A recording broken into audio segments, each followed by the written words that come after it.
नमस्कार, मैं हूं आपके साथ मोहित शर्मा और आज हम जम्मू के इंदिरा गांधी राष्ट्रीय कला केंद्र में हैं और यहाँ विकसित भारत में महिलाओं की भागीदारी पर कार्यक्रम है। तो हमारे साथ आज यहाँ हैं डॉक्टर शहनवाज। तो उनसे जानते हैं कि हम विकसित भारत में महिलाओं का क्या योगदान है और किस तरह से वो अपना योगदान देती हैं। सर, सबसे पहले मैं आपसे पहले पूछना चाहता हूँ कि आपके घर में ही महिलाएं हैं और जन्म से लेकर ही महिलाओं की योगदान होती है, तो आपको यहाँ तक पहुँचने में, आपके डॉक्टर बनने में महिलाओं की क्या भूमिका है? हमारे की पढ़ाई में तो महिलाओं की भूमिका रही है, जाहिर है मेरी वालदा ने बड़ा कंट्रीब्यूट किया है, लेकिन उस एतबार से एक ख़ास स्टेज के बाद कोई ख़ास भूमिका नहीं। जैसे हमारी गाड़ी में मेरी वालदा इलिटरेट थी, अनपढ़ थी, तो हमारा एक नोमैडिक ट्राइब है, हम बकरवाल पेशे से काम करते हैं, बकरियाँ चलाते हैं। वहाँ पर एजुकेशन की इतनी फैसिलिटीज़ नहीं थी हमारे पास अवेलेबल, तो पढ़ना तो दूर की बात है। तो और फिर अगर पढ़ी लिखी माँ होती तो वो अलर्ट रहती, हम वो अच्छी सूरत हाल पैदा कर सकते थे। ऐसा नहीं था। हुआ ये कि बस हमें स्कूल भेज दिया गया और कोई कंट्रीब्यूशन नहीं, तो स्कूल से बस वो फिर खुद एक जैसे एक पौधा खुद उगता है और वो कुछ जंगल से बच के निकल जाता है और हमसे तो थोड़ा पेड़ पड़ जाता है। मेरे साथ ऐसा ही होता है, ऐसे हमारे बहुत सी कम्युनिटी के मैक्सिमम लोगों से ऐसा ही होता है। बेसिकली होता ये है ना कि महिलाओं की कंट्रीब्यूशन को तब कहा जाता है जब किसी भी समाज में औरतें जो हैं वेल लिटरेट पढ़ी लिखी वो कंट्रीब्यूट कर सकती हैं या किसी टेक्निकल लेवल पर उनकी योगदान हो, उनका सिलसिला हो, वो कर सकता है। हमारी खासकर बकरवाल बरादरी के अंदर तो ऐसी सूरत हाल है, तो हम लोगों ने कुछ कोशिश की है पढ़ने की, खुद आगे निकलने की, लेकिन फिर भी हमारा जो बचपन हमारी माँ, हमारी वालदा ने जो हमारे साथ कंट्रीब्यूट किया है तो होता है, तो उसका तो कोई जवाब नहीं है। तो बहुत बड़ी बात है। ज़ाहिर माँ न हो तो खाना कौन देगा, माँ न हो तो कपड़े कौन देगा, सब कुछ सुना सुना सा लगता है। हाँ, ये तो होता है, लेकिन एक खास कंट्रीब्यूशन जो लाइफ को बनाने में होती है, ऐसा कोई सूरत नहीं है। आज कार्यक्रम में भी ये महिला सशक्तिकरण की बात हो रही थी, तो सबसे पहले मैं जानना चाहूँगा कि अपने घर से ही चलते हैं, तो घर में आपके घर में महिलाएं जो है कितनी सशक्त हैं?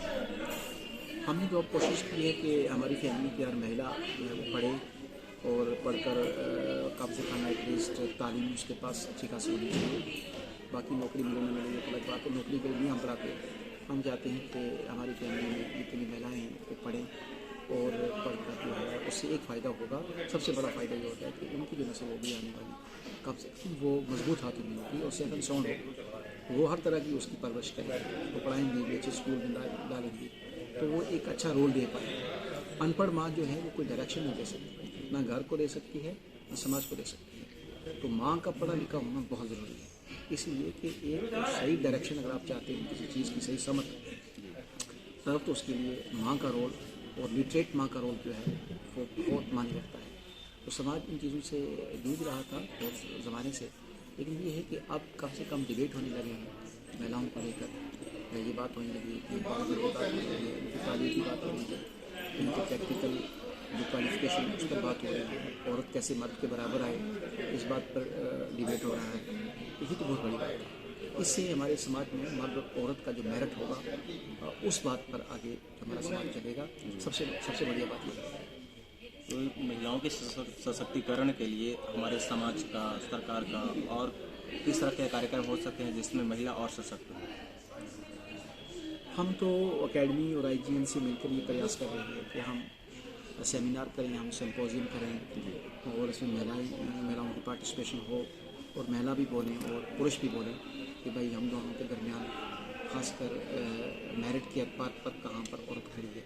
तो ऐसी इनलाइटनमेंट के साथ ये चीज़ें अगर होती हैं तो उसका मतलब यही होता है कि हम एक बहुत बड़ा कंट्रीब्यूट कर रहे हैं खासकर महिलाओं के लिए।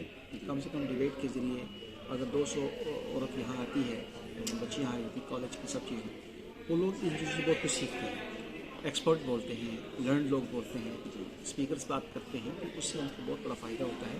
तो इन्हीं चीज़ों के लिए ये सेमिनार्स, ये सिम्पोजियम जो हैं ऑर्गेनाइज़ किए जाते हैं ताकि अच्छी डायरेक्शन के तहत ना हो जाए।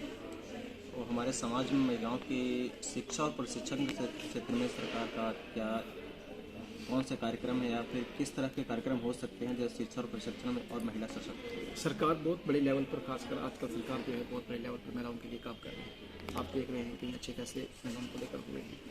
इनको लोन है, इनको तालीम है, फ्री तालीम है, महिलाओं को स्कॉलरशिप दिया गया, महिलाओं को का आरक्षण रखा गया और 10 चीज़ें हैं, महिलाओं की रिजर्वेशन हैं, बहुत सारी चीज़ें हैं। तो ये ऐसा डिबेट बहुत पहले कभी सुनने में कभी नहीं आया था।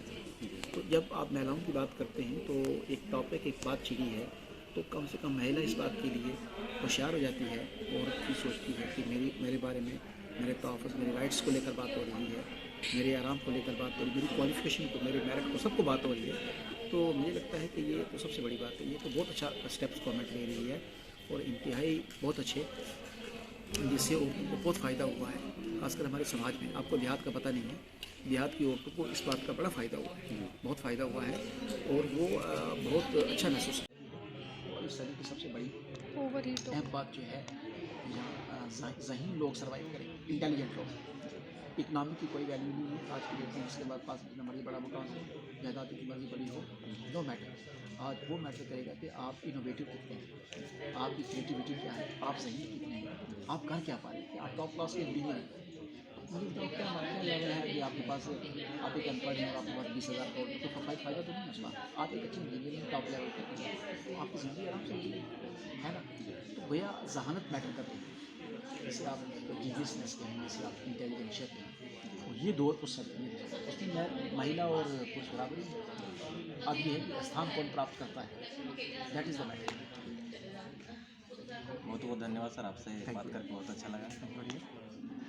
आपने जाना डॉक्टर शाहनवाज से विकसित भारत में महिलाओं की भूमिका। तो ऐसे ही जानकारी देखने के लिए देखते रहिए मोहित शर्मा के साथ। धन्यवाद।